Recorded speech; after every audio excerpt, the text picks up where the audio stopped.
Chair Waterfield and members of the commission, we are now live and ready to convene the meeting.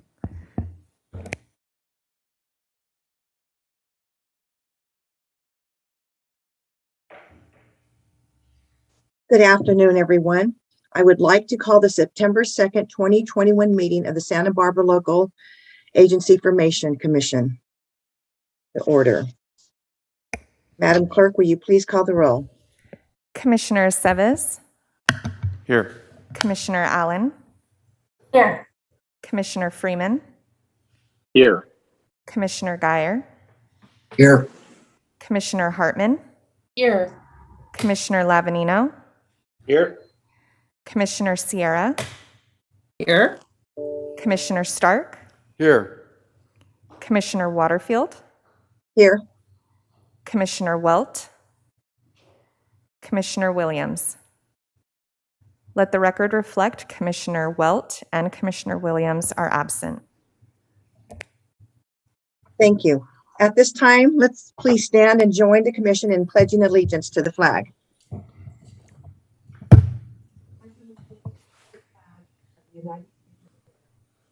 To the republic one nation, under God, indivisible. To the flag of the United States of America and to the republic for which it stands, one nation, under God, indivisible, with liberty and justice for all. At this time, the clerk has some announcements to make. Thank you, Chair Waterfield and members of the commission. We would just like to remind the public of our alternative methods of participation. Members of the public wishing to provide public comment should click on the raise hand button on Zoom or *9 on your touch-tone phone when the item you wish to speak on has begun. When the chair calls for public comment, the clerk will announce you and will unmute your microphone at the appropriate time. Thank you. Thank you. Okay, the next item of business is the approval of the minutes from the August 12th, 2021 meeting. Does anyone on the commission need to make any changes to those minutes? If not, I will entertain a motion. I'll move for approval, Commissioner Geyer. Thank you. And second. Thank you. Any further discussion? Madam Clerk, will you please call the roll? Commissioner Seves. Aye. Commissioner Freeman. Aye. Commissioner Geyer. Aye. Commissioner Hartman. Aye. Commissioner Lavanino. Aye. Commissioner Stark. Aye. Chair Waterfield. Aye. Motion passes unanimously. Thank you. Now is the time for the members of the public to speak on items that are not on the agenda. Madam Clerk, are there any requests to speak on items that are not on the agenda? Chair Waterfield and members of the commission, we have no requests to speak under public comment. Okay, thank you. The next item of business is the approval of the consent calendar. Would any commissioners like to pull an item off the consent calendar? Chair Waterfield and members of the commission, we do have a request from staff to pull consent calendar item number 2. Okay, let that be noted. And with that, do we have any comments on item number 1 on the consent calendar? If not, I will entertain a motion to approve item number 1 on the consent calendar. Hartman moves approval. Is there a second? I'll second. No further discussion. Madam Clerk, will you please call the roll? Commissioner Seves. Aye. Commissioner Freeman. Aye. Commissioner Geyer. Aye. Commissioner Hartman. Aye. Commissioner Lavanino. Aye. Commissioner Stark. Aye. Chair Waterfield. Aye. Motion passes unanimously. Thank you. The next item is changes of organization, item number 1. Will the clerk please read that item into the record? Madam Chair, Mike Yes. Prater, Executive Officer. Before we move on to the next item, to clean up consent item number 2, staff recommend to pull that item. Our recommendation is to withdraw that item. That was to move our regular scheduled meeting from October 7th to October 14th. We now elect to maintain our October 7th meeting, still as our effective regular meeting date. Madam Okay, Chair, thank you very- Madam Chair, this is Go ahead. counsel. For the record, Yes. could we just ask that the clerk read item number 2, please? Please. Chair Waterfield and members of the commission, consent calendar item number 2 is to amend the 2021 commission regular meeting calendar. Move the regularly scheduled meeting for Thursday, October 7th, 2021 to Thursday, October 14th, 2021. Thank you. We will now proceed to the next item, which is a changes of organization, item number 1. Will the clerk please read that item into the record? Madam Chair, this is Bill Dillon, legal counsel. It would be appropriate, per the recommendation of your executive officer, to ask for a motion and vote to essentially not just pull item number 2, but drop it from the agenda entirely. Okay, so it needs a motion to drop it. I'll move that we withdraw and drop item number 2. Do we have a second? I will second. Thank you. Madam Clerk? Just will a you comment, please- Madam Chair. Yes. Slavinino, I will not be here October 7th, so hopefully our alternate will be able to vote in my place. So, Who is your Just- alternate? Mr. Williams. Okay, perfect. Thank you. Madam Clerk, will you please call for the vote? Commissioner Seves, Aye. Commissioner Freeman, Aye. Commissioner Guyer, Aye. Commissioner Hartman, Aye. Commissioner Lavanino, Aye. Commissioner Stark, Aye. Chair Waterfield. Aye. Motion passes unanimously. Great. And now for the third time, we will proceed to the changes of organization, item number 1. Will the clerk please read that item into the record?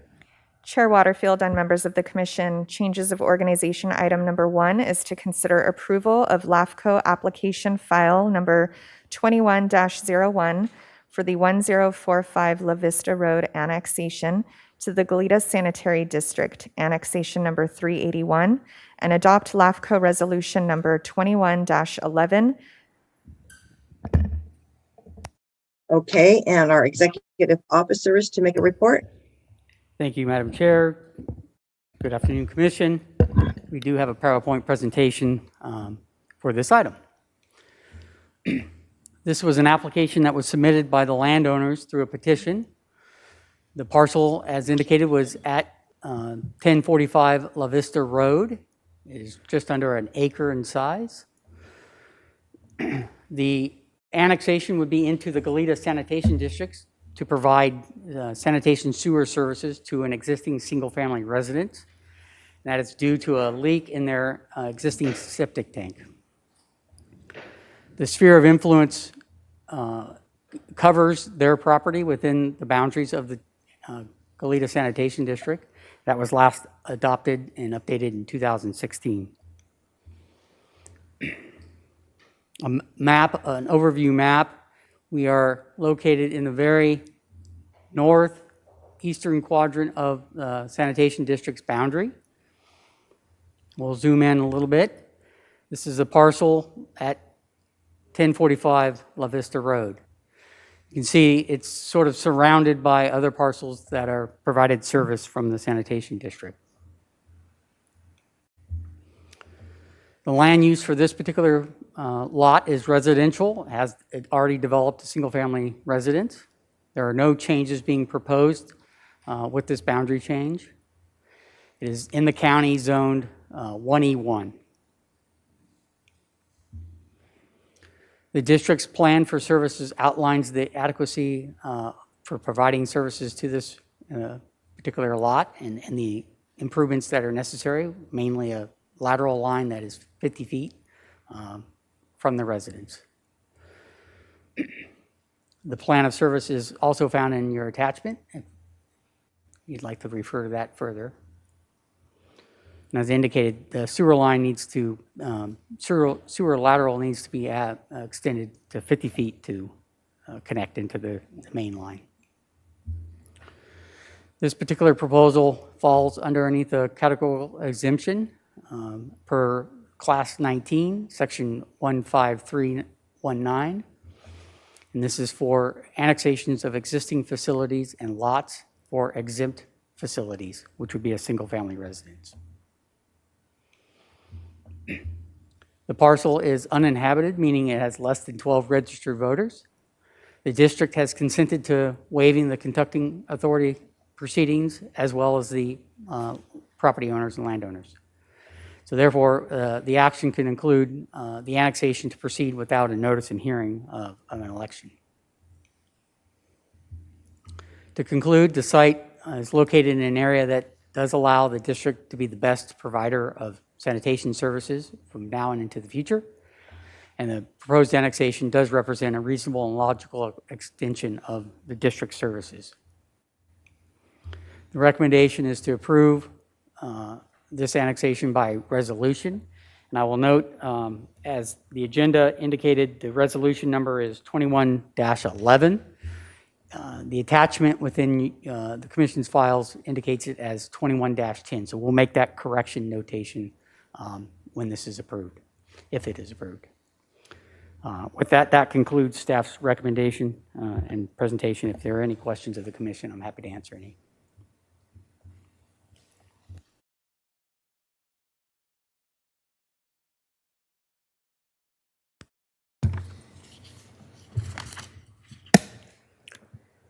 Chair Waterfield, it seems that your microphone is still muted. I apologize. Are there any questions that the commissioners have to our executive officer? I'd be happy to make a motion if such is in order, Madam Chair, Well, we need to go to the public. if there's no Comment. public comment. Okay. If there's no more discussion, absolutely go right ahead and make a motion. Madam Chair, just looking at the clerk, I don't know if the petitioner or applicant had any presentation to make. Often they don't, but and I'm not seeing anything from Natasha. So, Chair Waterfield and members of the commission, I do not have anyone on Zoom wishing to make comment on this item. Thank you. I also do not have any requests to speak. Thank you. Mr. Stark, would you like to go ahead with the motion? Certainly, it seems routine and is in order, and I've assumed that staff will follow correct file number. I would move that the commission approve items A through D, the CEQA exemption, and conditioning approval of bond liability for indebtedness and taxes, et cetera, and the findings that it's relative uninhabited nature and that all landowners have consent, and directing the staff to complete the proceeding and waive the conducting authority. Is there a second? Madam Chair, this is the council again. Just for the record, Mr. Stark's motion basically embodies everything that's listed in the resolution for approval. Correct. So essentially, I think the motion is to approve the resolution. Yes, including- adopt the resolution. Thank you. I will second the motion. Thank you. If there's no further discussion, Madam Clerk, will you please call the roll? Commissioner Seves, Aye. Commissioner Freeman, Aye. Commissioner Guyer, Aye. Commissioner Hartman, Aye. Commissioner Lavanino, Aye. Commissioner Stark, Aye. Chair Waterfield. Aye. Motion passes unanimously. Thank you. The next item is business item number 1. Will the clerk please read that item into the record? Chair Waterfield and members of the commission, business item number 1 is to consider the adoption of Lafco Resolution number 21-12. Great. And we will hear from our executive officer. Thank you, Madam Chair. Commissioners, this is an item to consider revisions to our Commissioner Handbook for the Conflict of Interest Code section. From time to time, the Conflict of Interest Code changes or is in need of reconsideration. In this case, this Lafco adopted that code back in 1994, although it has been adequate and still is adequate. But as we take a look at our handbook and we look into it, we felt there was a few minor revisions and some amendments that were proposed, and those are what's included.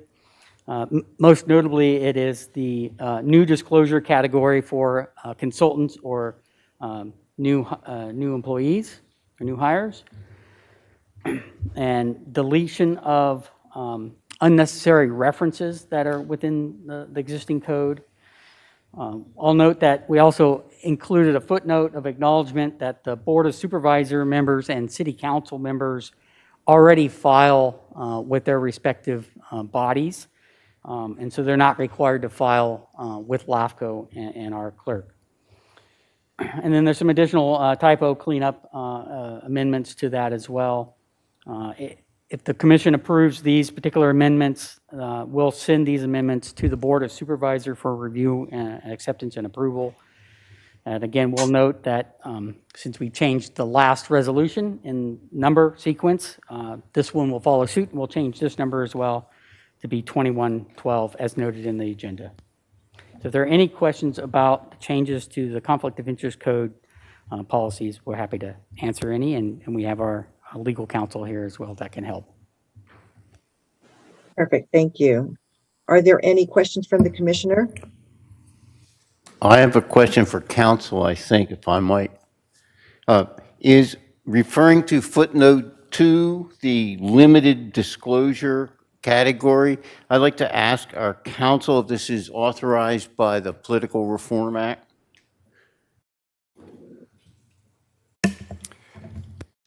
That's a good question. This particular type of qualified disclosure requirement is becoming a common practice in conflict of interest codes throughout the state.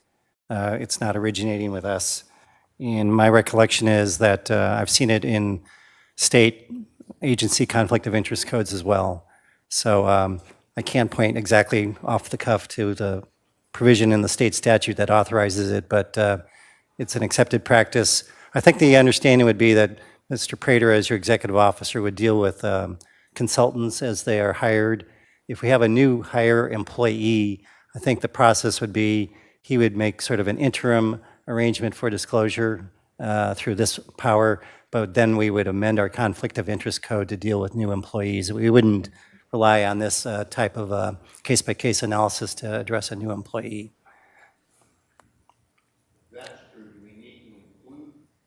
Does that answer your question? Commissioner Stark? If that's the case, do we need to include new employees in this change? You could argue we do not need to do it. It's a nice thing for the executive officer to have available, but it would take the pressure off of the executive officer and the commission to contemporaneously modify the conflict of interest code. But that's not a really daunting task, so I could go either way on it, but this was the recommendation. Fair enough. Okay. Any other comments? I'm curious. So in category 3, what were the potions that we were offering? That's a good typo call right there. Thank you so much. If there's no other questions, do we have anyone from public comment that would like to speak? Chair Waterfield and members of the commission, we have no request to speak on this item. Okay, well, I will entertain a motion to either approve or not approve this particular item. Commissioner Guyer, I'll move for approval. Do we have a second? I will second. Thank you. If no further discussion, Madam Clerk, will you please call the roll? Commissioner Seves, Aye. Commissioner Freeman, Aye. Commissioner Guyer, Aye. Commissioner Hartman, Aye. Commissioner Lavanino, Aye. Commissioner Stark, Aye. My apologies, Chair Waterfield. Aye. Motion passes unanimously. Thank you. The next item is business item number 2. Will the clerk please read that item into the record? Chair Waterfield and members of the commission, business item number 2 is to consider amendments to the Commissioner Handbook and provide direction to staff to return at a future meeting with any changes and/or additions regarding Section 6, rules and procedures regarding submittal of written or email public comments. And our executive officer will give us a report. Thank you, Madam Chair. In our theme of handbook revisions, this is a follow-up item. As we noted, most of our revisions came back in April of this year. We made a notation of a number of revisions, and in that motion was to return with this item in the future, which would cover the public email comments and written comments. It was noted that we certainly currently operate under the executive order for the pandemic, and that is now likely to expire here at the end of the month, unless that is continued. And as we return to normal business practice, we wanted to consider this policy and put it in place for any written public comment that might be found. Those are found in Attachment A, and essentially what they set out to be is in writing, any written correspondence for any particular item from the public would have to be submitted at 12 p.m. 2 days prior to the Lafco meeting. If it was more than 10 pages long, including attachments, that they would be required to also submit that electronically to us.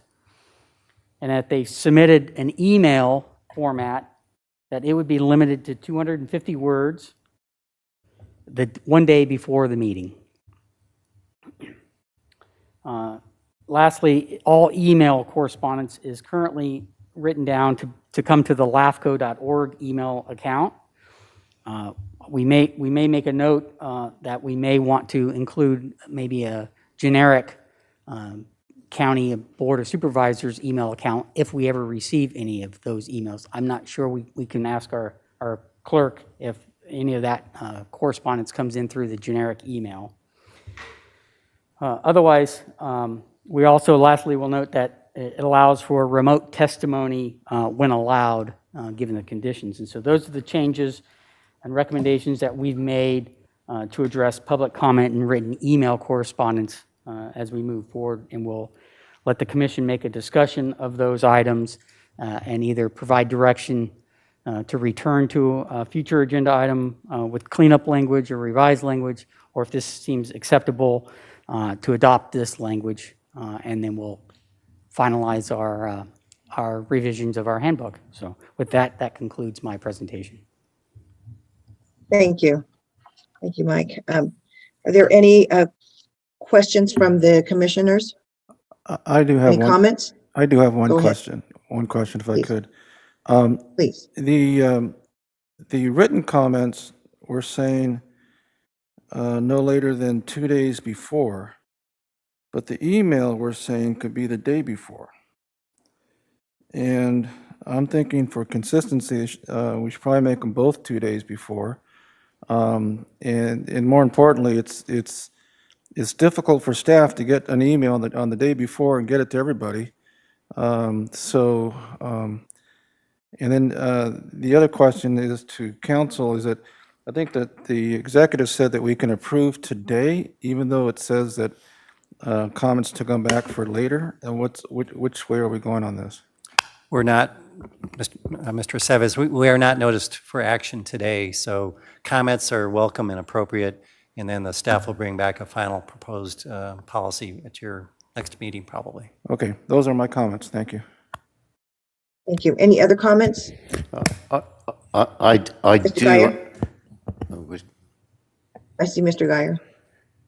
Yes, I would echo Commissioner Sevy's comment. I think that for consistency's sake, 2 days for both would be the best policy. Okay. Mr. Stark, did you have a comment? Yeah, I'm sort of skeptical about the brevity of limiting email comments to 250 words. I understand if it's only short notice things that you got a notice, but I'd like staff to, or EO to take a look at that. I have a question for council, and I'm going to apologize to council for asking it. But it's my understanding that in the continuing battle of local government agencies against late hit submissions by people, that CEQA presents a major problem, as nobody's really been able to figure out how to keep out late CEQA submissions from seeping into the record. And I ask our council to look into that point in particularly and ask how we can deal with that. Madam Chair, Mr. Stark, I will look at that. That's a good heads up. The 250 words, I think, reflects what the policy has been under the pandemic regulations. It's also the number of words you could typically say in a 3-minute public testimony presentation. So that was the thought, was rather than get up and speak, you know, if we get your email, we'll distribute that, and that saves us all time. Limiting written submittals to at least 2 days ahead of time, that's kind of unusual. I'm not aware of any local governmental agency that is that sharp on cutting off public comment. I don't know what perhaps the city of Goleta is doing, Mr. Aceves, but typically comments often come in late. Usually one-page letters are accepted, but we can look into that further. I'm not sure where to go with it. Well, I think if we put the notice in there that if it's received with less than 2 days before, there's a chance it may not receive the commission. The commission may not get it. And so it's not assumed that we're going to read it, even though it's submitted, like the day before. So I think there's got to be some language in there that gives us, or gives the public the understanding that a late submission may not be part of the record if we don't receive it appropriately. I would agree with that, because we do get a lot of late submittals, and it's just hard to get to when you've got everything else that you have to do. Without trying to disagree with those sentiments, I would just note the practice has been the clerk will hand out hard copies of the email to you, usually at the start of the meeting. I don't think it's been the practice to try to email them out. It seems sometimes they are emailed out. Late distributions are sent via email, and then also hard copies would be distributed at the hearing.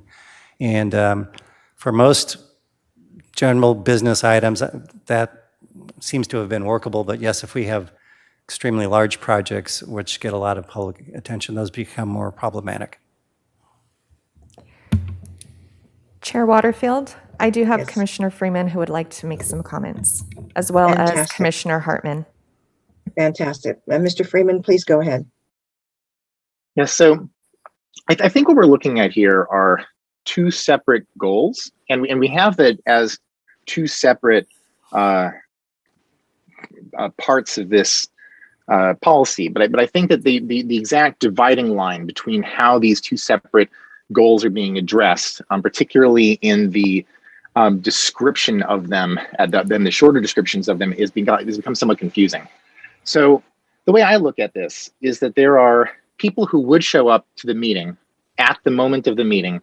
We didn't have their information wasn't disseminated ahead of time, and they have an opportunity to spend 3 minutes talking at us, and we are experiencing what they're saying in the moment.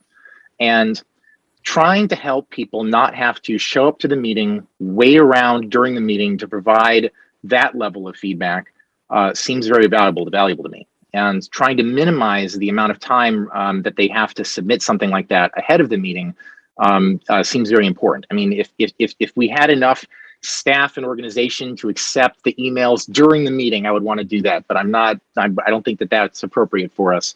But it feels then to me appropriate to have this 250 word restricted email submission for purposes of what is effectively replacing the spoken public comment to have the day before. We have a separate use case, however, which is that we have organizations that care deeply about the work that we do that tend to submit large documents.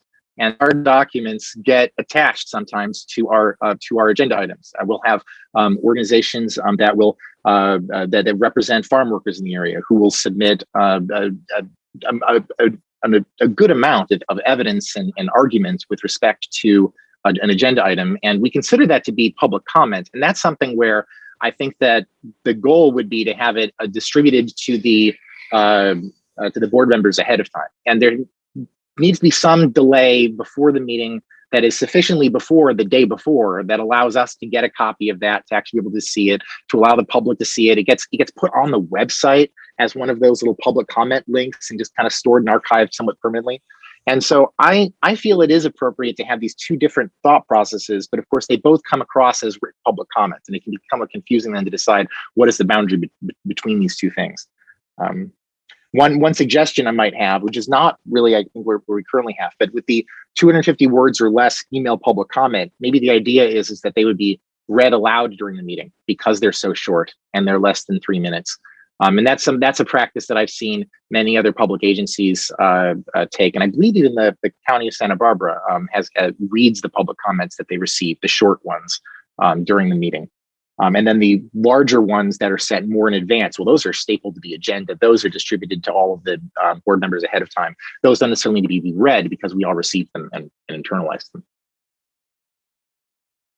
Commissioner Hartman? Thank you, Madam Chair. I read it as there are long things and we want to get them earlier so we can have a chance to go over them. And then there are shorter things and we want that the night before as currently written. I certainly understand that it's difficult the night before to get a deluge of comments, but I do think sometimes people don't learn and they feel very passionately and they want to get something in, they want it on the record. So if I had to choose between our convenience or the public's opportunity to weigh in, I would choose the latter. So I'm glad that Mr. Dillon raised this because I do think it's general practice of other local entities to allow and bend over backwards to allow public comment. So that's what I would support. Thank you. Any other commissioners? Yes, Mr. Guyer? Yeah, as far as the 250 word email, I'm comfortable with that because I think the alternative is if a person feels limited by the 250 words, simply submit a written comment. So that's not. I think that the intent of what we have here is numerous times over the years. I've noticed, like, the day before, you get this monstrous stack of stuff. And if a person's done their due diligence and read their packet and started to formulate ideas and stuff about it, and all of a sudden you're not only reading a large stack of stuff, but you're trying to rethink the entire process and inject this new comment into it. And it is difficult. And I feel that what it does is it gives more weight to the comment to get it in as early as possible so that we can consider those comments along with what's in the board packet. So I don't see it as a restriction. I see it as a helpful tool for the public. And I would agree with Mr. Guyer on that because the people that are submitting comments need to take us into consideration as well. As opposed, we're the ones making the decision. And so submitting their comments earlier would help to solidify, which side they want us to go with. And the last moment comments, and I've known in the past that when I've gotten a lot of them, I don't read them only because I felt they should have done their due diligence to get it in at the appropriate time so we could all just think over the process of everything. Mr. Labanino, you have your hand up. Madam Chair. Yeah, Mr. Dillon, if regardless of what we adopted, would we still be able to have the leeway when we get to the meeting to be able to accept late public comment?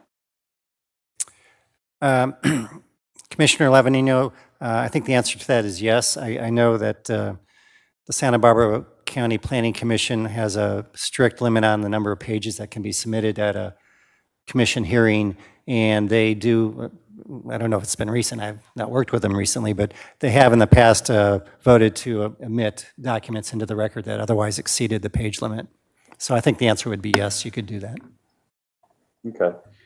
And I guess practically, just like everybody else, it's always helpful to get things as early as we can.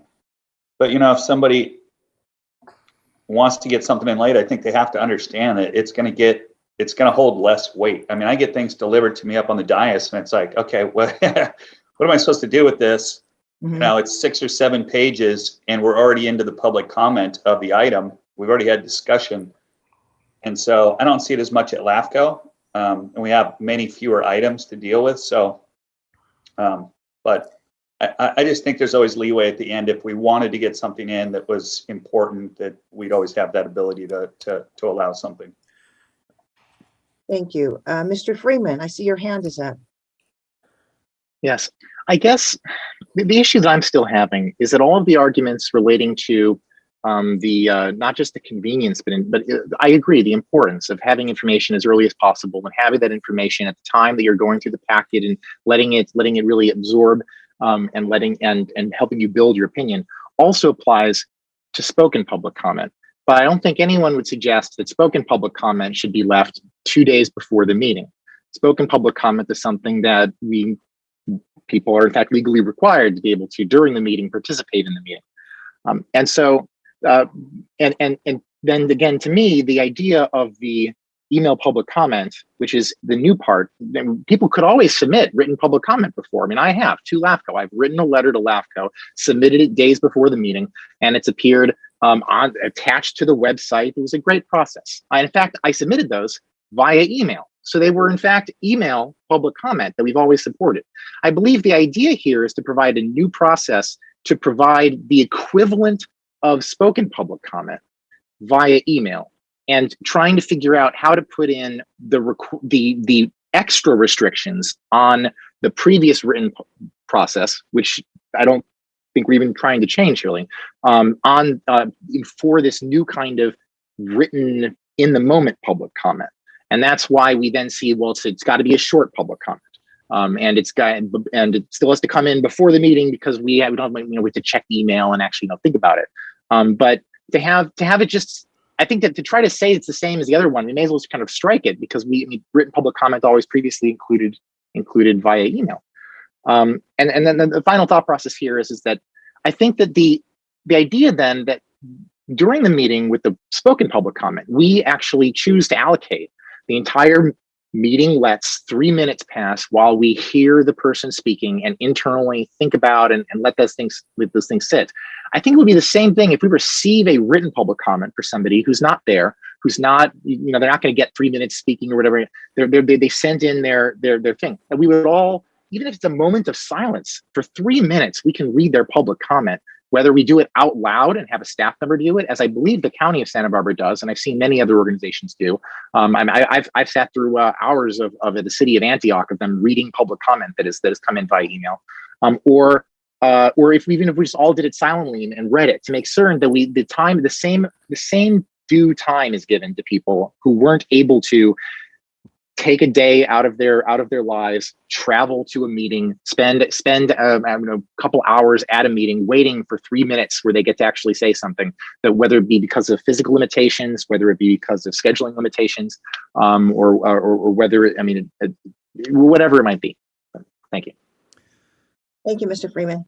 Madam Chair, Yes. just a couple of final thoughts on my part. The important thing here is, what information are we receiving to make our decisions? And when are we receiving it? If someone provides a letter on the day of the hearing, we're not getting it in time to read it, nor is the public. So I think that's why it has to be submitted with some time, put on our website, so that those that are viewing the commission know who is making the suggestions to us or comments to us that we're considering. I don't think we should take time during the public meeting to read letters. If they're not here to testify, if they submit a letter and they submit it on time, with time, then staff can put it on the website and people know, and the person submitting it knows that not only are we receiving it, but the public is receiving it in general to see the comments that they're making. So I hope when staff comes back that they take all this in consideration from all our comments and come back with a program that, or plan that does not eliminate but encourages public comment on the process that we have before us. Absolutely. Thank you, Mr. Sizif. Any other comments? If not, Madam Clerk, do we have any public comments to be made out in the public? Chair Waterfield, Mr. Stark would like to comment on this item. Okay. Madam Chair, I simply want to acknowledge that I was convinced by Mr. Dillon's explanation of the 250-word limit on that, so I would withdraw any skepticism that I have regarding that particular aspect. I do think that two suggestions. One is that the discretion of the board to finally entertain changes should probably ought to be referenced in a sentence somewhere in the handbook so that people are on notice of that.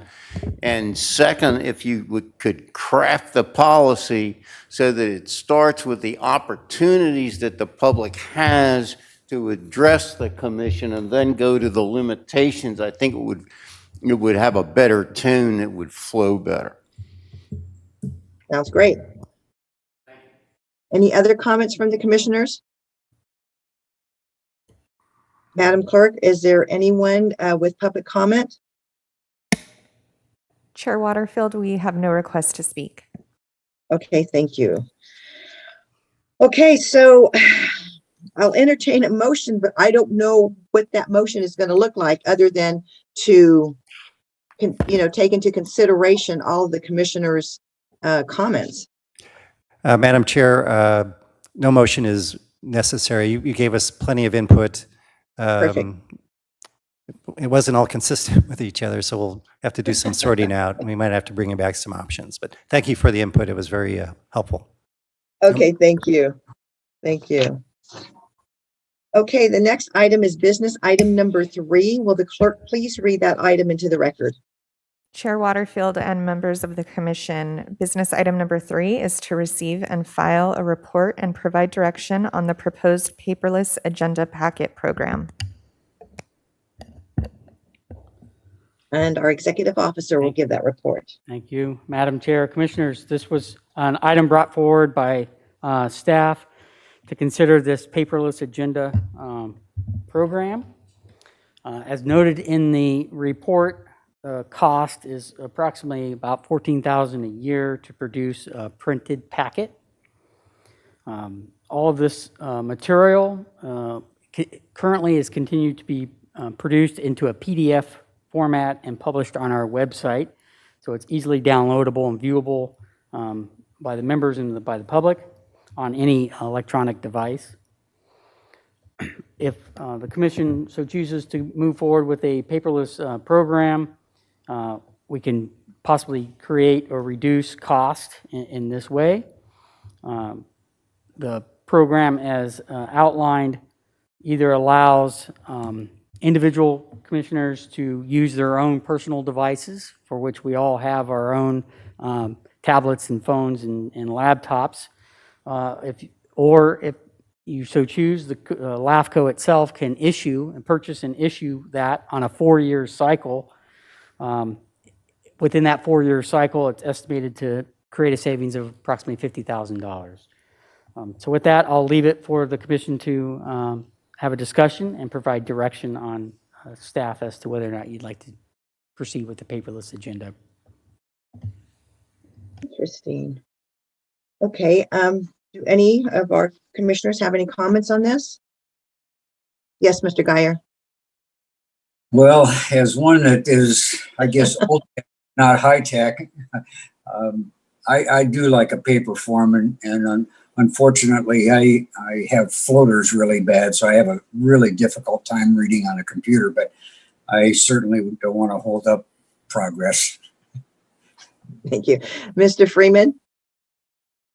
Is it maybe possible for individuals to opt out of the paper agenda? Because I don't use the paper agenda, but I totally appreciate that it might be very convenient for others to use the paper agenda.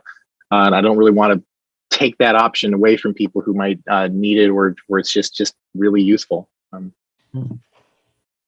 Absolutely. Have you given any thought to those that may want it or may not want it? Mr. Prater? Well, certainly, I was just laying out what a paperless agenda would look like.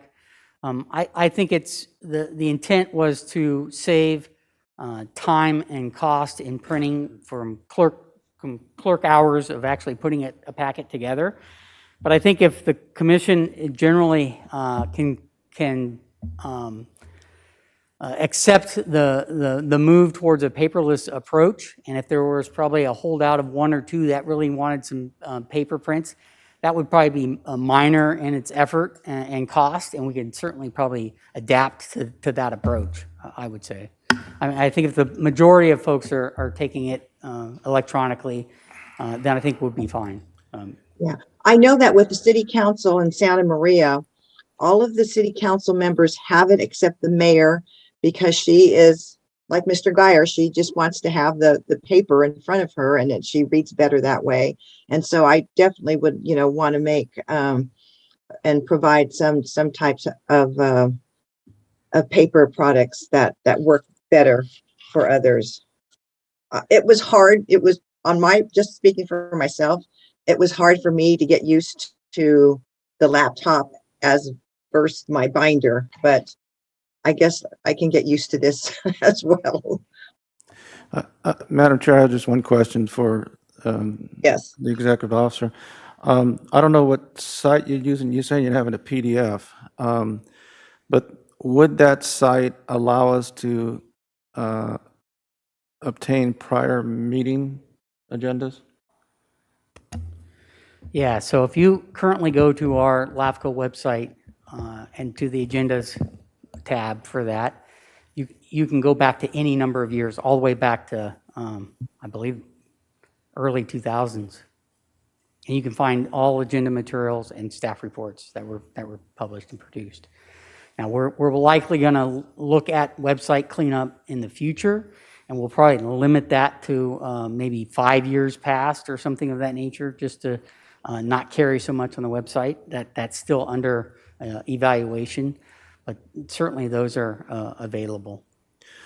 Okay, well, I think the plan, I know we use it in Goleta, and we do allow, and we do have some council members that have opted out and haven't gone paperless, but we've required literally all our staff to go paperless, and it saves us a lot of money. So I think this program is a good program as long as it gives you an opt-out. If somebody like Mr. Guyer, who's old school, can get his paperwork in time, but everybody else can get it on the computer. So I like the program. Mr. How soon do you want to start this process? Mr. Prater, how soon do you want to start this process? Well, we're not agendized to take a full action on this. This is more of a direction. Really, I wanted to know if you approved of this approach, whether or not we should pursue purchasing of tablets from the Lafco amount, or if the commissioners themselves already have a device that they would just already use, in which case we really don't need a program. Because we wouldn't be recycling or upgrading any devices down in the future, because everybody would just do that on their own. And so you could just give me direction that we would transition to a paperless approach with an opt-out option for those commissioners that would like to. Okay. And we would implement that as soon as feasible. It would probably be at least a couple of months before we fully transition. Okay, thank you. Any other commissioners have any comments? Madam Chair, I was just gonna ask, so is the clerk just gonna contact each of us to find out? I think most of us that sit on other boards and commissions and councils have, I think we can save a lot of money here without having to go out and buy a bunch of laptops, so. I don't know if that's something you just want to roll call through, or if that's something the clerk will contact us on. Madam Chair, I think what we'll have the clerk do is email out all the commissioners as to whether they would like paper, continue with the paper copy or electronic version. And then we'll make note of that. And as we transition, what you'll receive from the commission standpoint, if you elected to take the electronic, is an email indicating that the packet is ready and uploaded on the website, and a link to where you can find the material. And for those that want paper, we'll assemble those as usual and mail those out. Okay, but for the chairperson's comments, I would still love to have the comments in front of me. It helps quite a bit. Just note, just a note, side note. Madam Is Chair, there any other questions? I just sort of want to know where we are. If we opt to go forward, my assumption is that, bearing in mind all the necessary, conditions and the input, that you will come back to the commission with some number of options for us to finally adopt this, or is that not necessary? For me, I think based on what I've heard in general consensus is that would not be necessary because we're not actually setting up a program that would entail cost to the commission's budget. We're not buying any devices in this case. We're simply just agreeing to transition to a paperless agenda distribution for those that would want to go paperless. Thank you. Madam Chair, could I make a quick recommendation? Yes, absolutely. Could we suggest to the REO that we go paperless for our next meeting? And if you choose to opt out and want a paperless copy, you get a hold of our clerk so they can make that happen. So you're asking for it to go next month, that we go completely paperless? Yes. I'm sure there's going to be a process for staff to get a hold of everyone to let them know what the process is to get the agenda online. Well, we've got a month. That, yeah, I don't know if that's long, long or not. Madam Chair, Commissioner Seves, looking at the clerks and sort of nodding at each other, we think we can meet next meeting's agenda as a paperless agenda. We'll still send the paper agendas to those that wish to Okay. continue to receive those. We'll still send the chair the script for her use, and then the rest of the commissioners will be sent the link. And that's why I was suggesting, if you want to opt out, which would be a limited number, hopefully, get a hold of the clerk so they can make it happen. But other than that, everybody else will be paperless at the next meeting. Madam So Chair, the motion, go ahead. as counsel again. Well, certainly, we don't need a program for any particular commissioner to opt out of getting a paper agenda. You could, work that out with the executive officer at any time. I do have one question and one comment.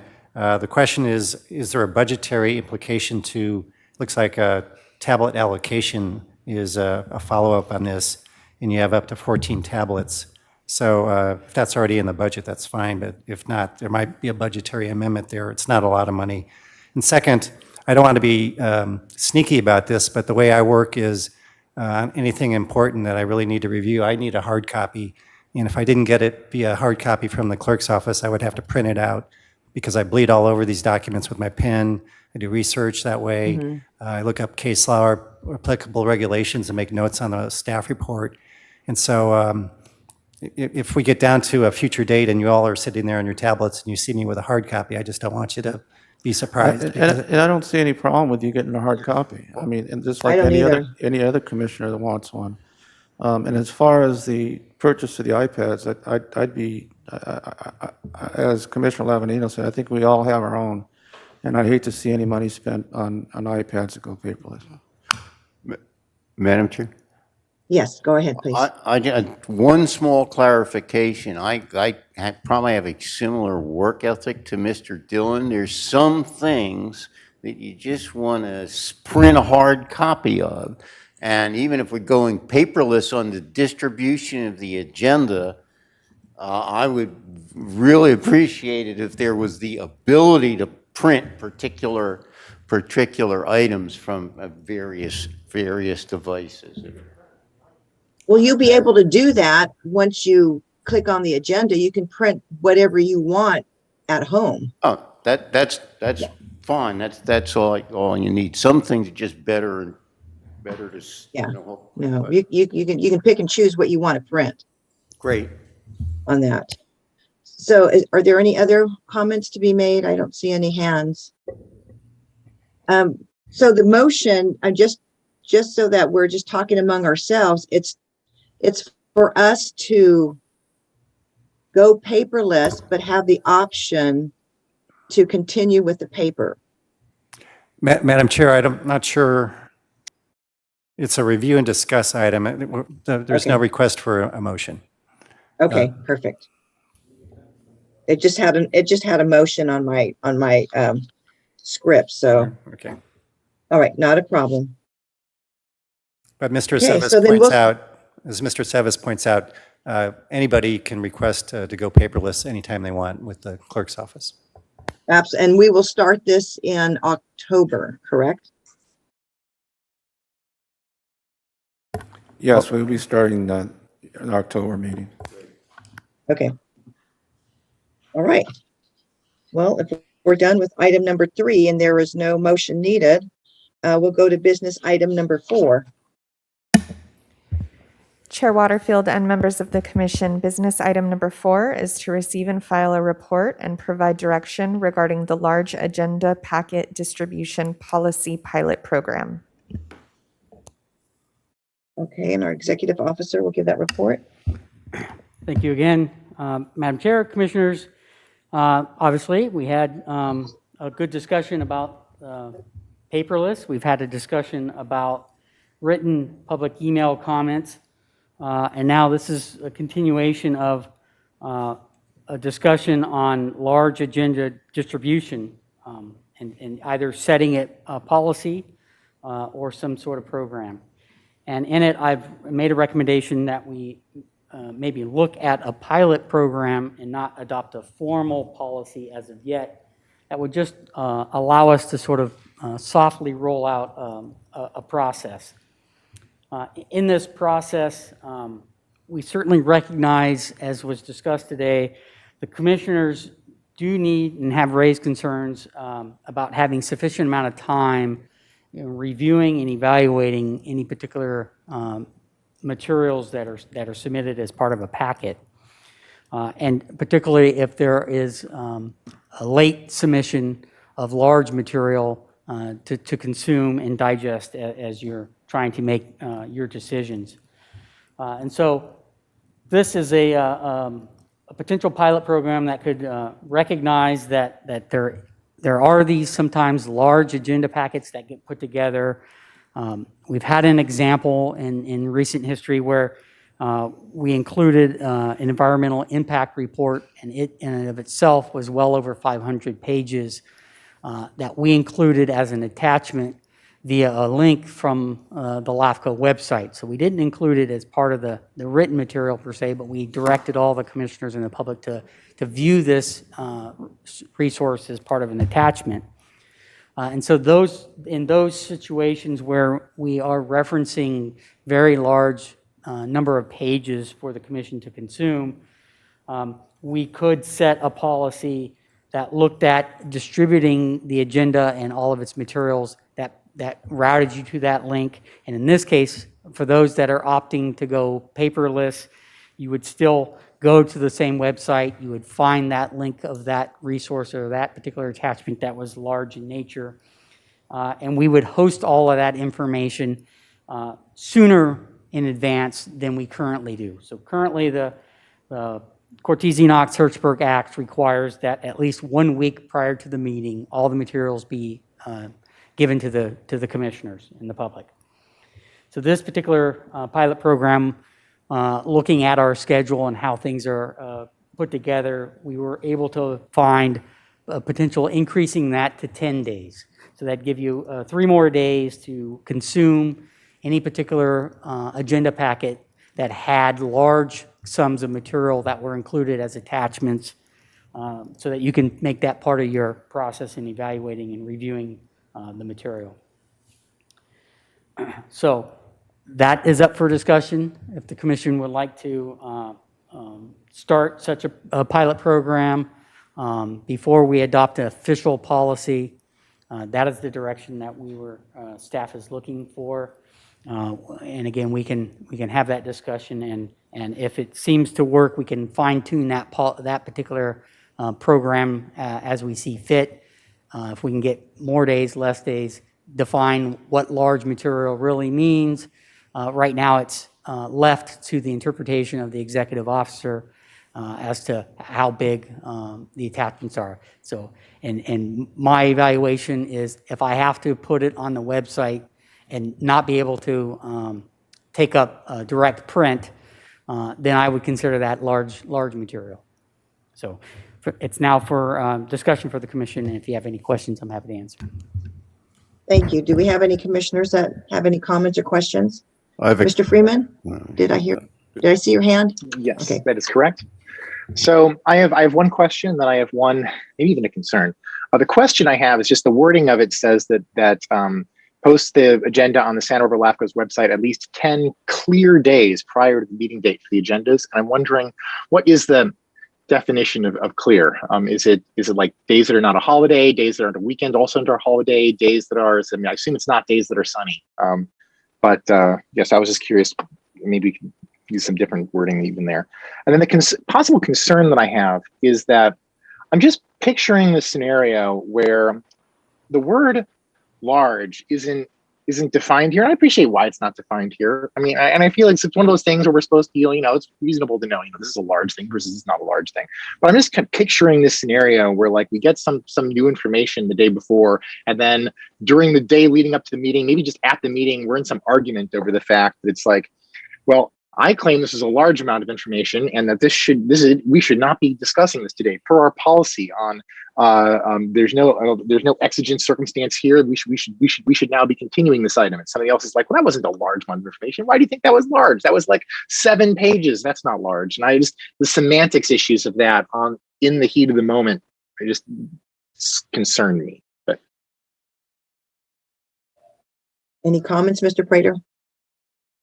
I certainly agree and struggled with that same sentiment as I was looking at some program that we could get out. I certainly recognize that there are times there are large sums of material that the commission has to wade through before making a decision. And so we're trying to find some compromise here in which you give yourself ample amount of time to do that. And so that, this is where I came down with the ability to have 10 days clear in my mind was at least by 1 o'clock. Since our meetings are at 1 o'clock, 10 days prior to 1 o'clock on that 10th day would be clear of 10 full days. And that would encompass weekends and holidays. Yeah. And I think that's what Mr. Correct. Freeman was trying to. Yeah, correct. Okay, great. Any other comments? I have a question, I guess. Go ahead, Mr. Stark. Well, it's sort of a compound question. One is, are we noticed to take action on this so that you could implement it immediately? And second, if you do implement the pilot program immediately, when does it end? Again, what's the termination of the pilot program? And I guess the last point, how do you inform the sort of the world at large, in particular the customer agencies, of the existence of the pilot program? Very, very good question. So I believe we are not noticed for action today on this. Legal counsel and I were talking about this just prior to the meeting, and we were thinking probably rolling out a pilot program for 1 year. Give it a 1-year mark to see if where we're at, if it seems to be working or not, or if it needs to be changed. And at that point, it could sunset on itself, or we can adopt an official policy at that point. Madam Chair, Yes. this program is what we use also in Goleta for large items where it requires additional time for the council and the public to review it. We asked for an early release. So in this case here, we'd have, basically, we're going, 6 days ahead of normal or 7 days ahead of normal, releasing it for review. And the other thing is, as you know, sometimes we get some issues before this commission that have a lot of public interest. And I think then with those, I think it's incumbent upon us to release it early so that everybody has a chance to vet it instead of a few days before the meeting. So I'm in favor of doing this pilot program at the CEO's discretion as to a very large item and those that require additional review. Okay, thank you. Any other comments? If not, Mr. Prater, I guess you can just start using your discretion in regards to what you consider large and getting those items to us 10 clear days before. Madam Chair, I think since only direction has been requested here, I think the normal course of events would be for this to come back to the commission, answering some of the questions raised and clearing up things like what is a clear day as opposed to 10 days. And also, I'm really curious to see the Goleta program. I assume that's written up, and that might be some valuable information we could, borrow from Goleta and take advantage of. So I assume this would come back, Madam Chair. Well, But you're right, nothing prevents the executive officer from releasing Right. information early on a big item, so that's certainly within his power. and should we get a large item next month, I'm sure he has, he can do what he feels deemed necessary to get that to us 10 days before.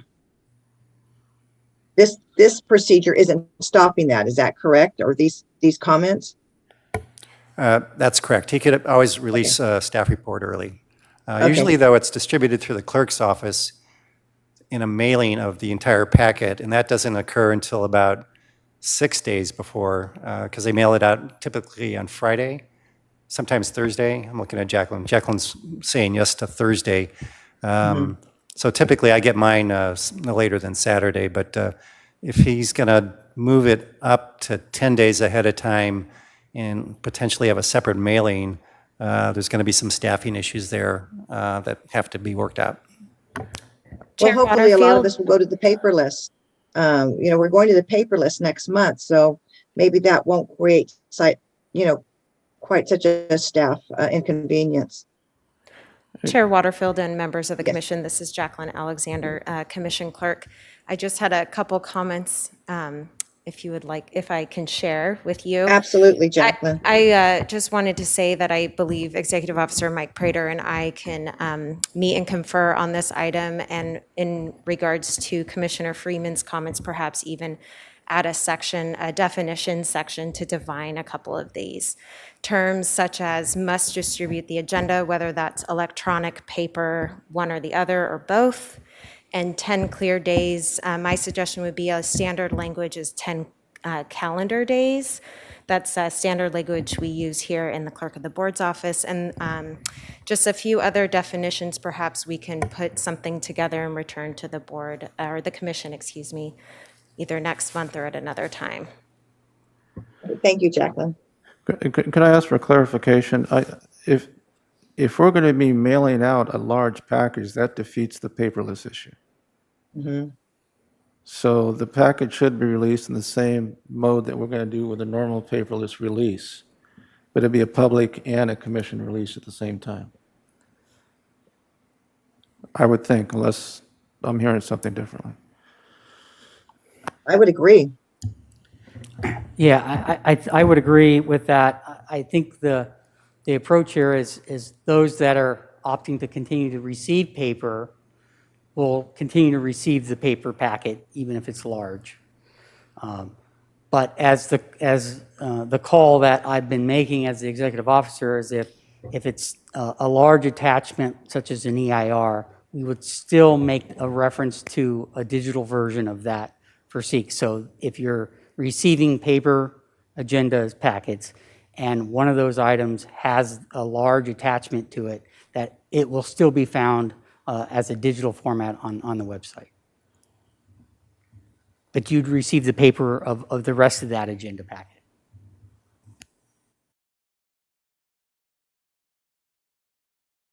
Is that clear to you, Mr. Seza? Oh, it's totally clear. I think, and then this is a program with many opportunities to modify as we go forward. And Chair Waterfield, members of the commission, this is Jacqueline Alexander once again. I just, my final clarification I did for the request from the commissioner to receive 10 days prior to the meeting, that would mean it would be mailed as noted by our counsel, Dylan, that it would need to be mailed 3 days prior to that 10 days in order to actually receive that paper copy in the mail. So perhaps defining that as well, if that's receiving in hand 10 days prior to the board meeting, or if that's mailing to the commissioners 10 days prior to the meeting. Thank you, Jacqueline. And I think the intent is that we receive it 10 days before. Yeah, Give us extra clarification. time. Executive Officer Mike Prater, Madam Chair, clarification on that would be requested for staff. If the commission sees that as you want it in hand 10 days prior before or mailed out 10 days, that would be helpful. Mhm. Yeah, I think it would be in hand 10 days before. Madam Chair, let us report back to you on that because Okay. the mail can always be, not always, but sometimes is unpredictable. Usually you define this in the regulations, so it requires postmark, or in this case, it looks like the big factor is it posted to the agenda at least 10 days before? And then on top of that, distribute, yeah, it needs to be defined, but I hesitate to guarantee delivery at least 10 days before because there could be an error in the mailing label, lots of other things can go wrong, and so Would it be on the website 10 days before? it says, at least right now, it would be post the agenda on the website at least 10 days before. So in my mind, that makes it available 10 days before. Right, okay. And the hard copy is almost gratuitous. And then we have that opportunity to go on the website to look at that Yes. 10 days before. Okay. If I could, even those that are not going paperless, they can receive it in the same day we all receive it and review it, Absolutely. knowing that their hard copy is forthcoming. Yes.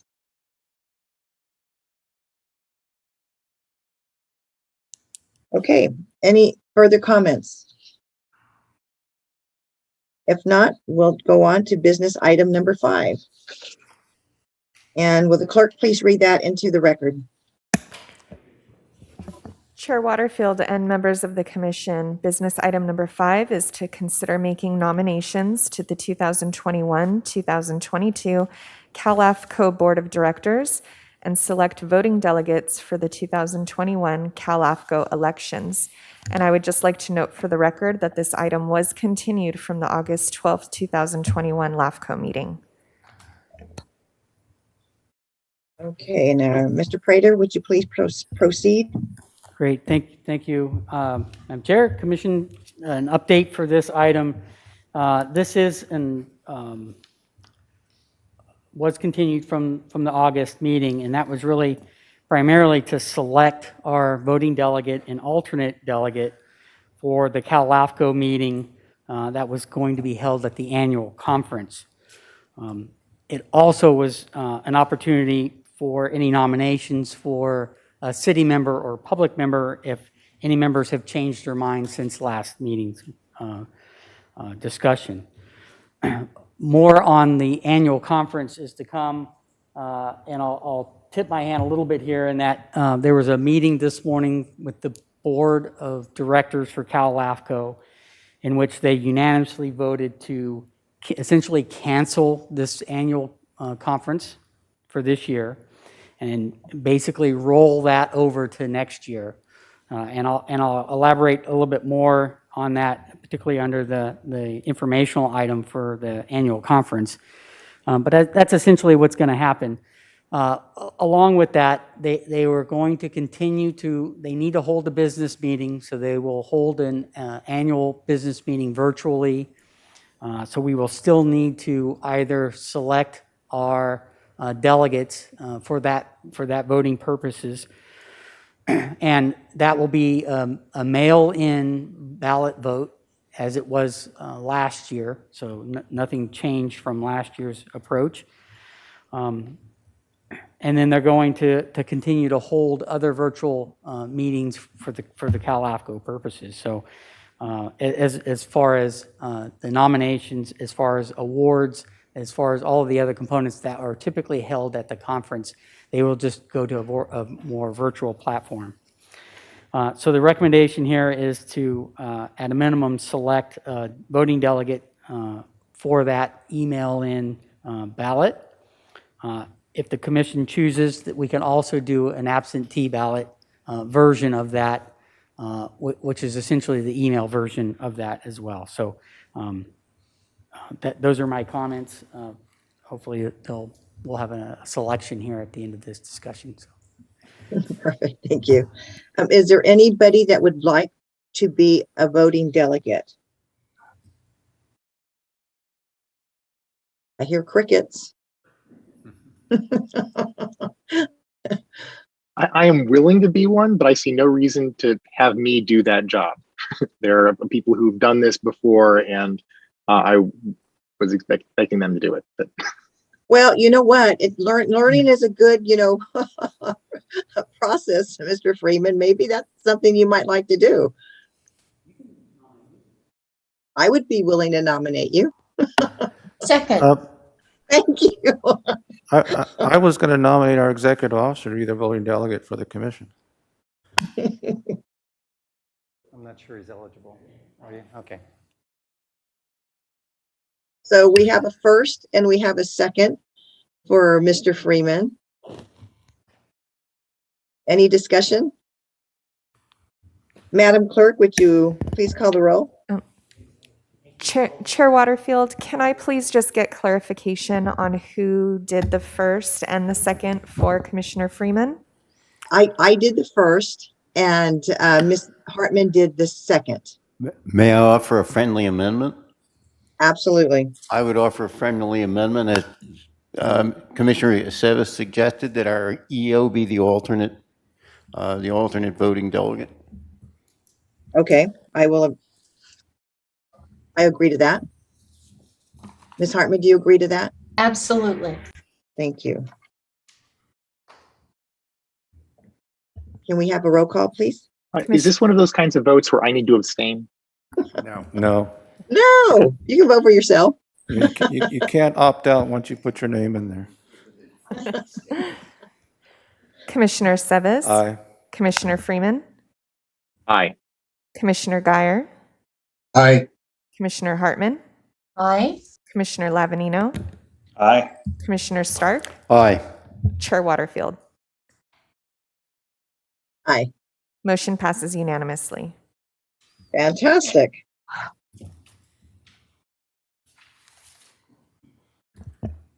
And do we have anybody?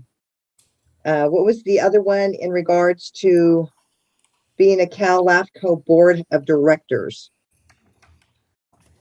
We have anyone on our commission that would like to go that route?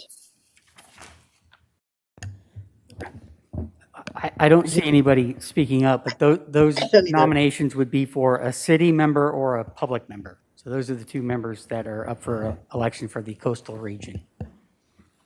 And I still hear crickets. So if we don't have to have one, do we? No, certainly do not. So we can just move forward. How is this vote going to be taken? Is that could be written also, written ballot? The vote for that will be via email. So all the nominations will be collected by Cal Lafco. They will send those out to the designated delegates, regular and alternate delegates, and then the voting member will submit the submission on who they want to vote for through email. Chair Waterfield, you want to submit your name again? No, I'm good. Thank you. Thank you very much.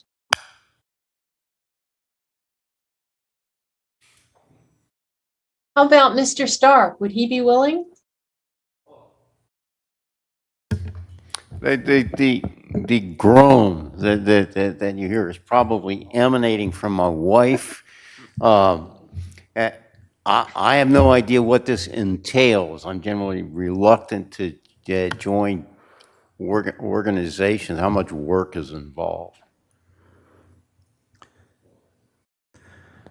I'll submit my name for nomination. I'll second it. Commissioner Seves? Wait, are we taking?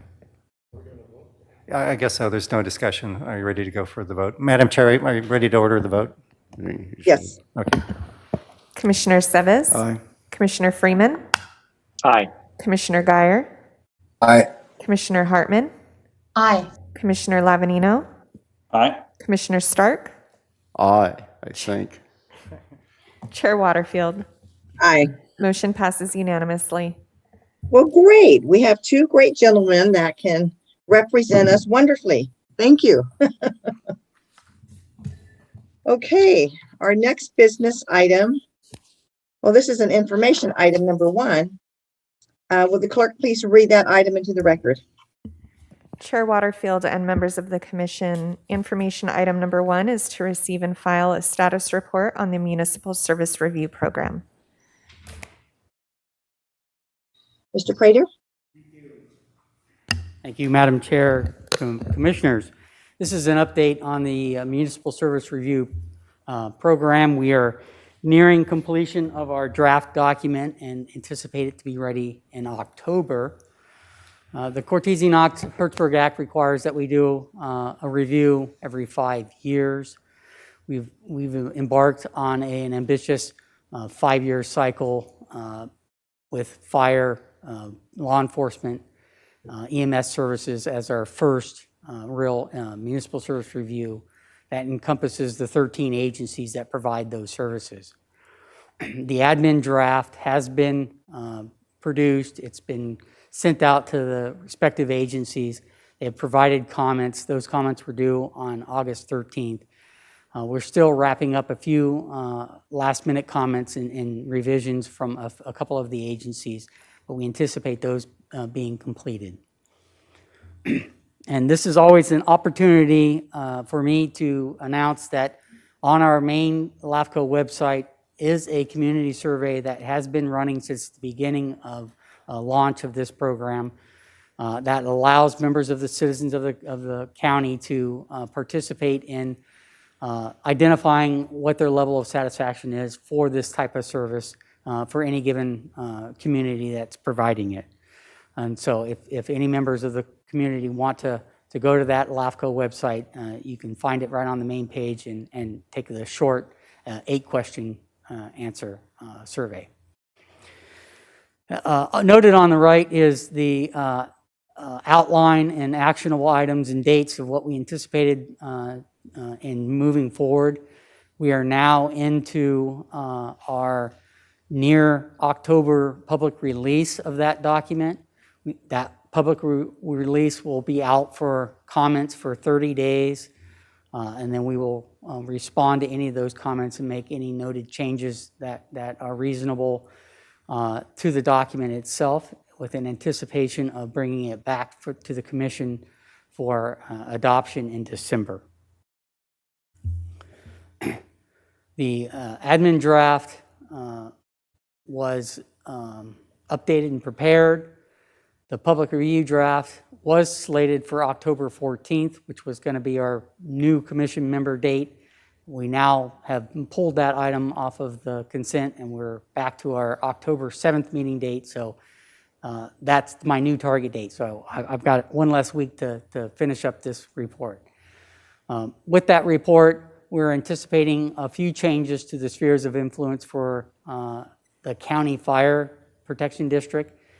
There was a request and a study area to look at the Channel Islands that is currently not served by anybody. And so we think that makes reasonable sense to amend their sphere to include that for a future annexation potential for that district. We've also looked at CSA 32, which is a funding mechanism for police services that has been reviewed and evaluated as being inactive since 2011. And so they're not essentially doing any function at this point. So the recommendation would be to adopt a zero sphere, which identifies that as slated for future dissolution in the near future.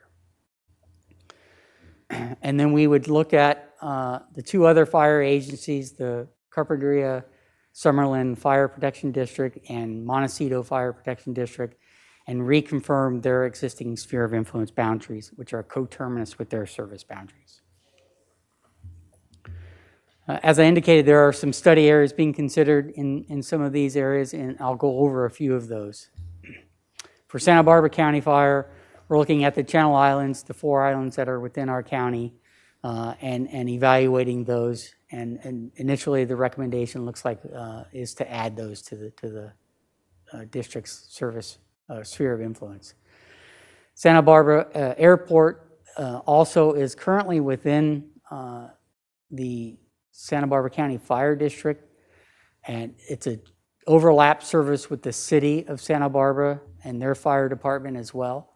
So we're evaluating that to determine if one of those areas, particularly for county fire, needs to come out of their sphere to eventually be detached and allow city fire to just continue to operate that. So that's a study area that's been considered.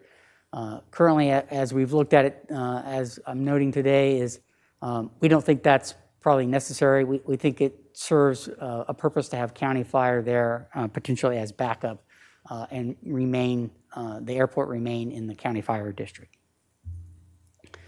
For Carpinteria Summerlin Fire District, there are 5 overlapping parcels and 1 parcel that is split by the district.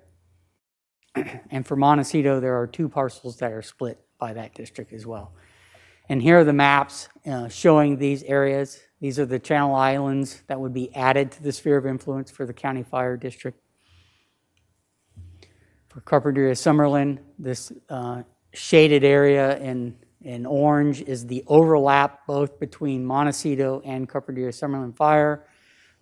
Jointly, their boundaries were somehow misaligned when they were formed as a district back in the day. And so we've noted that, although all of the property tax is being allocated to the right fire district for the right parcels, and currently both fire districts operate under a dropped boundary borderless approach. And so there's no need to necessarily take any real action to amend any sphere boundaries. But we do note that at some future point, this would be a cleanup item to adjust those boundaries so that they match where they're actually getting property tax allocation from. Similar with Montecito. Here's the 2 areas that split those particular parcels. Oftentimes you'll see parcels lot line adjust or subdivide and boundaries move for a parcel line, and they may not stay consistent with the service area of any particular district. And so there's an opportunity to clean those up in the future as we proceed forward. So just a reminder that the sphere of influence, although there are some recommendations that will be made in the document, it is really a 20-year probable future boundary, service boundary area. It's not a land use tool, it's a decision tool. An SOI, an annexation would need to occur with a property that is within the sphere of influence of that agency, so it's a precursor to an annexation. That's a requirement. Again, it's an area that is anticipated to receive services in the future, and those are the reasons why you would draw that sphere boundary or adjust that boundary in some way. Just to note that the last time these boundaries were evaluated for sphere of influence for these particular fire agencies is in 2006, 2017, and 2018. The municipal service review component of this document is the requirement of the Cortese-Knox-Hertzberg Act when you update a sphere of influence that you prepare a service review. It is the informational piece of the document that justifies or rationalizes where the sphere decision is going to be and where that boundary lies.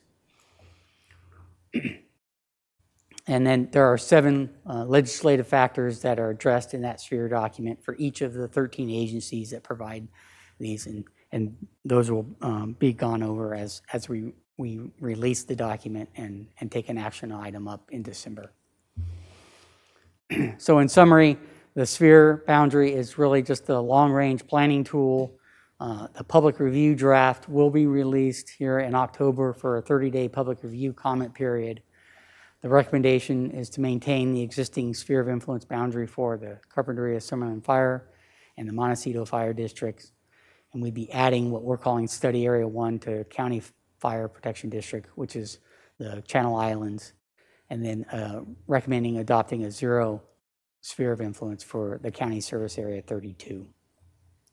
All the other remaining agencies that are evaluated, the 8 cities, the Isla Vista Community Service District, will be updated their spheres of influence during subsequent municipal service reviews as we proceed with our program. So with that, that concludes our presentation. If you have any questions from the commission, I'll be happy to answer any. Thank you, Mr. Prater. Are there any questions or comments? If not, we'll just go ahead and, unless there is public comment, Madam Clerk, do we have any public comment? Chair Waterfield and members of the commission, I do see that Commissioner Hartman would like to make some comments. Thank you. Ms. Hartman, please go ahead. Thank you. I just had a question about, are there additional procedural requirements for expanding the sphere of county fire to include the Channel Islands? To just expand the sphere of influence, there are no additional procedural requirements.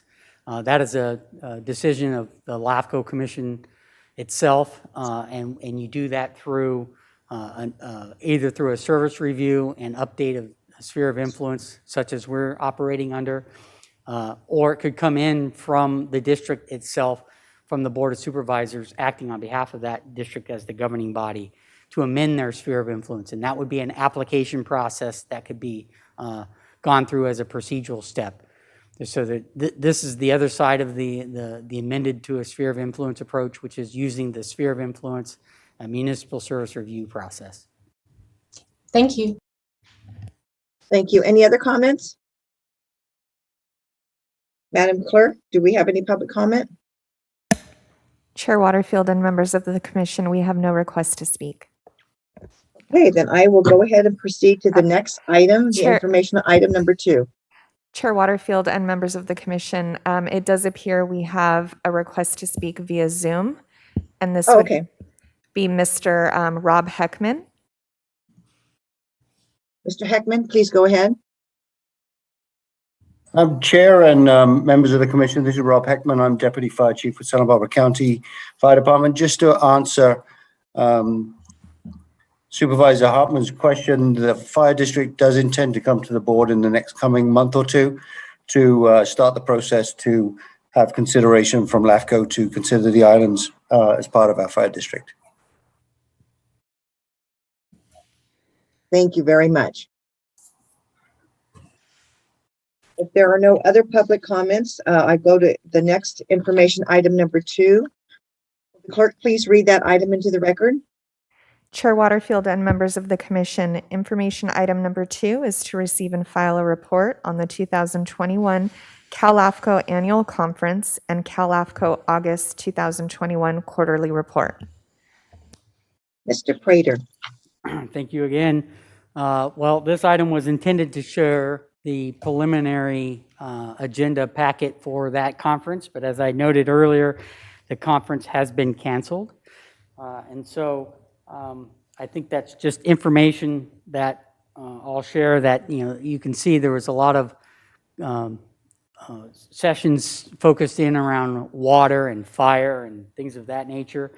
Those particular items, the Lafco board is hoping to continue to pursue through various webinar outreaches.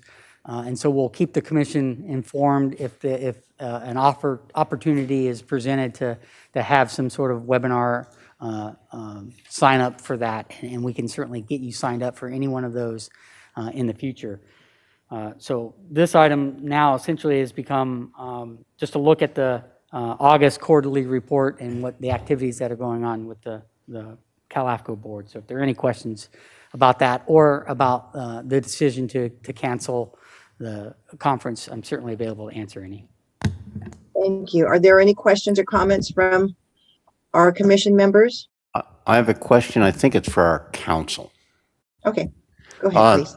I did notice in the material that the denial of review by the state Supreme Court in the San Luis Obispo case that invalidated an indemnification agreement was to be discussed by the Lafco councils at this conference. And I just sort of like request our council to follow through with the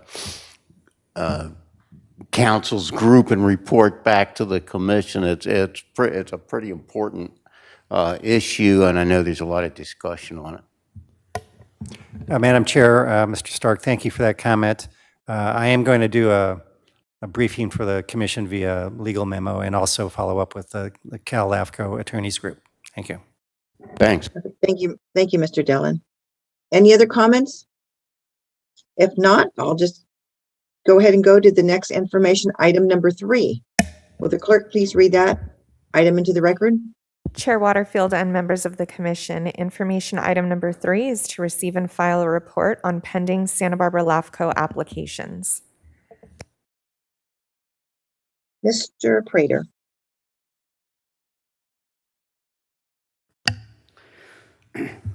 Thank you. So our report is we have a handful of applications that have been submitted. We're in conversations with new applications being submitted within the next month or so, but these are the ones that are currently in. As you can see, we've had 4 for the year for 2021. 3 of those are still with the surveyor's office getting final map and legal description approvals. We expect those to be returned within the next couple of weeks to be finalized and proceed forward for a targeted hearing date. We took action on item 1045 La Vista today, so that was at our hearing. So that will follow through with the proceedings to wrap that item up. We still have the Galileo Pisa to annex into the Goleta Sanitation District still on hold, pending county approval. So they're going through development approvals through the county process. That's still needing final approvals from county planning. And so once that final approval is approved, then we can proceed and have a complete application and move that through the Lafco process. So I think they submitted a bit prematurely without knowing the full process. And so we've been just having that set on hold. The last item is the Bayley Avenue Sphere of Influence and Annexation application. So I've been in conversations with the city. The city wishes to take and split the application into a sphere of influence as a new application, as their latest direction, based on the information hold letter that your staff had presented to the city back in April. So we've had a number of discussions about what that application would entail and need. And so they are moving forward with that direction to split and submit a new sphere of influence and use that information letter as the information that would be needed as part of that new application for just the sphere of influence amendment solely as an independent item. And we would put the annexation component on hold until the commission had an opportunity to decide on the sphere. And so those are the applications that are currently in. If you have any questions about any of them, I'd be happy to answer. Any comments for Mr. Prater on any of these applications? I have a question, and Go ahead. it may not be an answerable question. Should be. When does City of Lompoc do CEQA for their Bayley Road application or applications? So currently, the application that has been submitted on file is using a final EIR that was adopted in 2017, that was amended, or no, earlier that was amended for an addendum in 2017. And so that's the current status of their CEQA analysis.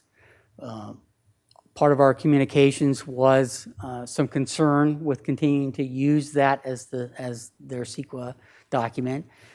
They are taking that under consideration and advisement and deciding on whether to adopt a new CEQA analysis or amend a supplement to that analysis. And we'll see what we get as part of their new application. And we'll proceed accordingly if it's adequate or not, and ask for additional information, or take it to a hearing on with the information as submitted.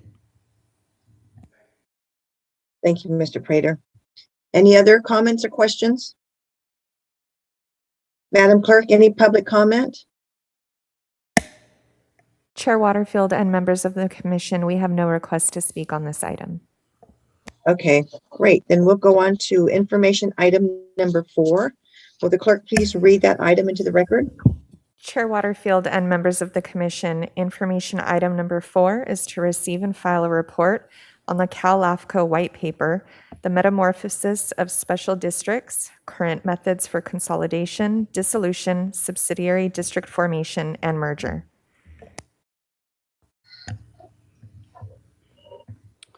Great. Madam Chair, Commission, Executive Officer Mike Prater again. This is a white paper that was produced by Lafco partners Best and Krieger that prepared this white paper that covers that topic. And it was actually a pretty good paper that they put together that formulates all of the different methods for reorganizations for special districts. And it's a place where it provides a good brief overview of the process, a history, the particular procedures and for each method, depending on what you'd like to do, and the listing of all the factors that need to be considered. So we thought that was pretty nice of them to put that together in such a convenient way that we do have some special districts in our county that would benefit from looking at that. So I wanted to get this in front of the commission first, but I intend to send that out to all of our member agencies, even the cities, because they may decide to form some sort of other district, and they could use this as a guide to help them understand what that process is. So with that, that's just an announcement of this particular paper. If you have any questions about that or any of the processes in there, I'll be happy to answer any. Do we have any comments from the commissioners or questions? If not, we'll just go ahead and file that one and on to the next item, which is commissioner and staff announcements. Do we have any commissioners or staff announcements? Anything for future agendas? Staff has. Mr. Prater, do you have any comments? Yeah, I have some comments and announcements. I wanted to make the commission aware that the Lafco out of Kern County has chose to withdraw their membership out of the Cal Lafco organization. So they're the first Cal Lafco to leave the broader organization. So I wanted to make this commission aware of that. I'm not sure of all the particulars. I think it had to do with the due structure that was formulated, in which Kern County felt they fell in a category that required them to pay more than they felt they get benefit out of that. The second announcement I wanted to make is that our Public Commissioner Roger Welt has filed his resignation with our office due to family needs, of medical needs, and so we have accepted that for that. So I just wanted to announce that to the commission that our alternate commissioner Stark will be sitting in on all future meetings as a voting member, obviously. And in the future, I intend to bring back a future item on one replacement of vice chair, because Roger Welt was our vice chair member, so we'd need to select a new vice chair. And secondly, we'd need to start the recruitment process for another public member. And so we'll be bringing those items forward in future agenda actionable items for the commission. So if you have any questions about any of that, I'll be happy to elaborate. Okay, thank you, Mr. Prater. If there are any more comments or from the commission, I'd like to adjourn to our October 7th, 2021 meeting in Santa Maria. Thank you.